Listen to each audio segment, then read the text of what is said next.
Assalomu alaykum hammaga. Sizlar bilan IT Vanus. Bugungi darsimiz Google darslar to'plamidagi 4-mavzu. Bugun Gmail pochta haqida gaplashamiz. Gmail bu Google'ning xizmatlaridan biri va siz bu orqali birorta odamga xabar yuborishingiz yoki bo'lmasam xabarni olishingiz mumkin. Agarda sizda Google akkaunt bo'lsa, siz Gmailga kirib undan foydalanishingiz mumkin bo'ladi. Xo'p, endi bunga qanday kiramiz? Bu yerga Gmail deb qidirish yoki bo'lmasam gmail.com deb yozishimiz mumkin. Agarda siz telefondan foydalansangiz, sizda Gmail degan dastur bo'ladi. Agarda bo'lmasa, siz uni Play Marketdan yuklab olishingiz mumkin. Xo'p, endi bizda mana bunday oyna ochiladi. Keling, endi bu haqida ko'rib o'rganib chiqamiz. Birinchi bo'lib chap tomondan boshlaymiz. Demak, bu orqali siz menyuni kattalashtirib, kichraytirishingiz mumkin. Bu demak logotipi. Xo'p, bu orqali siz sizga kelgan xabarlarni yoki umumiy xabarlarni qidirishingiz mumkin. Mana bu yerdan nisbatan murakkabroq qidirishingiz mumkin. Kimdan, qayerga, subject mana shunday orqali. Xo'p, keyingisi demak bular xizmatlar, sozlamalar va bu yerda keyingi pejga o'tish mumkin, oldingi pejga. Endi bularni qaranglar. Xo'p, bular orqali siz bu Google Kalendar, bu Google Keep yoki bo'lmasam bu Google Task hisoblanadi. Ya'ni bu boshqa bir servislar. Ya'ni siz Gmaildan boshqa bir servisni bog'lab foydalanishingiz mumkin. Misol uchun, deylik, kalendarga siz birorta sanani yozib qo'ydingiz, shu sanada qandaydir ma'lumotni boshqa bir odamga yubormoqchisiz. Uni kalendardan mana bu yerdan ochib ko'rishingiz mumkin yoki bo'lmasa mana bu yerdan Keepdan qandaydir not yozib qo'ydingiz. Shu ma'lumotni olib xabarni birorta odamga xabar qilib yuborishingiz mumkin. Ya'ni bu yerda siz Google'ning xizmatlarini bir-biriga bog'lab bu yerda foydalanyapsiz. Albatta bu sizga qulaylik yaratish uchun. Mana bunday misol uchun sizda telefoningizda yozib qo'ydingiz va siz buni yozilgan ma'lumotni bu yerdan olib ko'rishingiz mumkin. Xo'p, bu hozircha bizga kerak emas. Bularni xudo xolasa keyinroq yana o'rganib chiqamiz. Har bitta servisni alohida. Keyingisi endi mana bu. Bu yerdan barchasini tanlash yoki bo'lmasa mana bunday tanlashingiz mumkin. Tanlanganlarni arxivga yuborish, spam berish yoki o'chirish yoki o'qilmagan sifatida belgilash yoki bo'lmasam o'qilgan sifatida belgilash va bu yerdan olib o'tish biror joyga. Xo'p, bu yerdan mana bular ekan. Xo'p, bular hozircha shart emas. Asosiylar mana bular. Keyingilar bizda 3 ta bo'lim bor.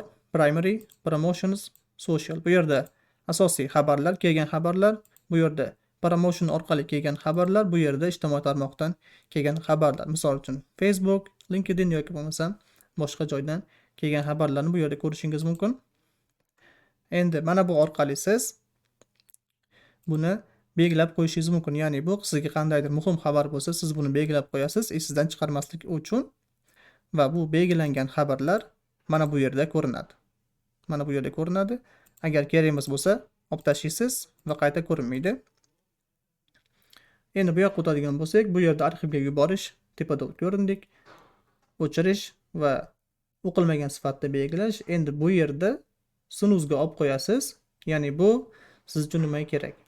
Sizga qandaydir xabar keldi va siz unga javob berishingiz kerak. Hozir sizda vaqt yo'q. Buni mana bunday snooze'ga olib qo'yasiz. Demak, ertaga yoki bo'lmasam indinga, bugun, ertaga yoki keyingi hafta yoki mana shu week. Demak, belgilab qo'yasiz bu yerdan. Ana shu yerdan keyin sizda mana bu yerda snooze'da o'tadi. Ya'ni sizga qayta bu xabar keladi. Misol uchun later today. Snooze'ga o'tdi va bu mana bu yerga qayta o'tadi. Siz belgilangan vaqtdan keyin. Mana bu 6 PM deb yozib qo'yibdi. Demak, sizda qandaydir xabar bo'lsa, siz uni yashirib turib, qachondir kelish kerak bo'lgan paytni belgilaysiz va sizga o'sha vaqtda bu xabar keladi. Misol uchun siz hozir ishdamassiz, bir haftadan keyin ishga qaytasiz, ta'tildasiz. Xo'p, uni siz bir haftadan keyin belgilab qo'ysangiz, bir haftadan keyin sizga bu xabar qaytadi. Bu ham sizga qandaydir qo'shimcha ma'lumot uchun. Xo'p, kerak emas, o'chirdik. Xo'p, bularni ko'rib chiqdik, bularni ko'rib chiqdik. Xo'p, endi bular. Demak, bu inbox sizga kelgan xabarlar. Demak, startlar, ya'ni muhim qilib belgilab qo'ygan xabarlar, keyinga qoldirilgan xabarlar, siz yuborgan xabarlar. Endi bu bo'lsa qoralamalar. Ya'ni siz xabar yubormoqchisiz biror joyga. hali yubormadingiz. Demak, bu yerda turadi. Misol uchun qanday? Hop, buni yana ko'rib chiqamiz. Ya'ni siz xabar yuboryapsiz, hali yuborib bo'lmadingiz, tugamadi. Bu yerda saqlanadi. Hop, muhim xabarlar, chatlar, schedulelar, ya'ni birorta vaqt uchun yuboriladigan xabarlar aynan belgilab qo'yasiz. Mana bu vaqtda yuborilsin va spamga kelgan xabarlar va trashdagi xabarlar, ya'ni o'chirilgan xabarlar mana bu yerda turibdi. Siz buni mana bu yerdan belgilab o'chirib tashlasangiz, delete forever, ya'ni umuman o'chib ketadi. Kategoriyalar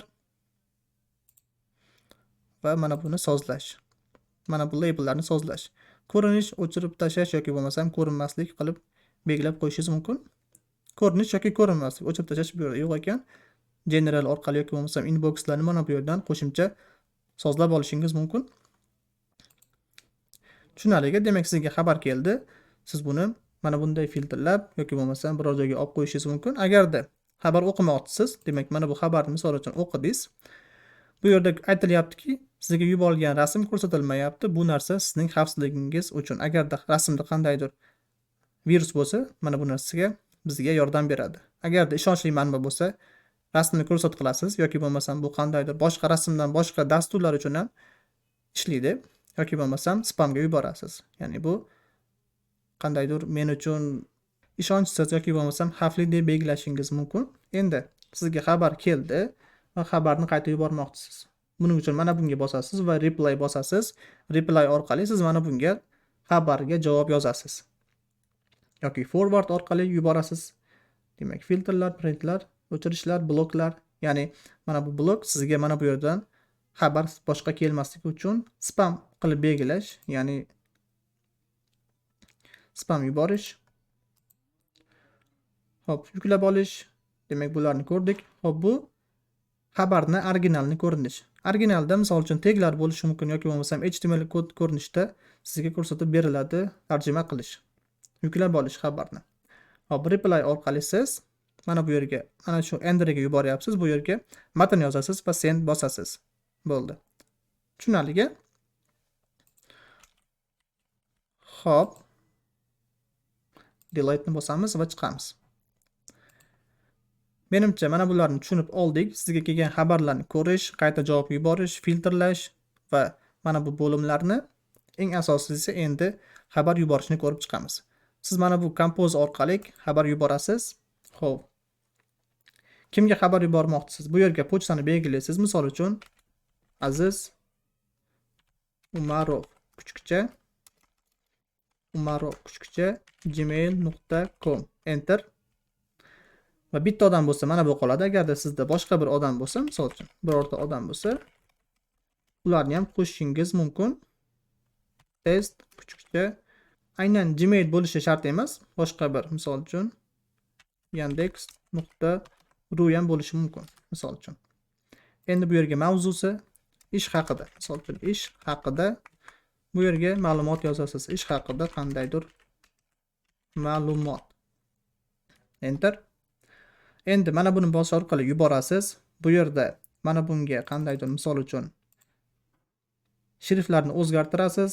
Qalinroq, qandaydir boshqacharoq, misol uchun endi mana bu orqali bunga fayl qo'shib yuborasiz. Rasm, doc, pdf. Endi bu orqali siz misol uchun mana bu yerda kun.uz bo'lsa, bunga link qo'shishingiz mumkin. Mana buni bosib, bunga link qo'shasiz. Yoki smiley yuborasiz, yoki Drive'dan, Google Drive'dan faylni olib yuborasiz. Xo'p, bu yerda rasm qo'shishingiz mumkin yoki bo'lmasam mana bu orqali siz xabarni nisbatan xavfsizroq qilib yuborasiz. Ya'ni siz yuborayotgan xabaringiz misol uchun bu yerda bir haftadan keyin o'chib ketsin yoki bo'lmasam 2 kundan keyin o'chib ketsin qilib yuborishingiz mumkin. Demak, bu yerda aytilyapti bir haftadan keyin, bir kundan keyin o'chib ketadi. Yoki bo'lmasam SMS kod orqali ham qo'shib, yana ham xavfsizligini oshirib yuborishingiz mumkin. O'qish uchun, albatta bu yerda o'qish uchun SMS kod kerak bo'ladi. Va bular menimcha kerak emas. Mana bu orqali kattaroq qilib, kichikroq qilishimiz mumkin. Endi qarang, bu yerda X ni bosdim. Men xabar yuboryapman kimgadir. Hozircha yubormadim. Endi bu qayerda bo'ladi? Bu mana bu draftsda paydo bo'ladi. Ya'ni bu yerda yubormoqchi bo'lgan xabarlaringiz turadi, hali yuborilmagan. O'chirish uchun mana buni bosasiz, o'chib ketadi. Tushunarligi? Xo'p, yana bir qayta ko'rsataman. Bu yerdan xabarlar keladi. Endi bu yerdan xabar yuborasiz. Bir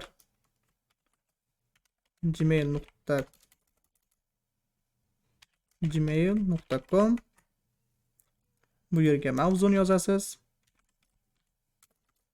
Mavzu, bu yerga matn. Yuborishni bosasiz va bu mana bu yerda paydo bo'ladi. Yuborilgan xabarlar.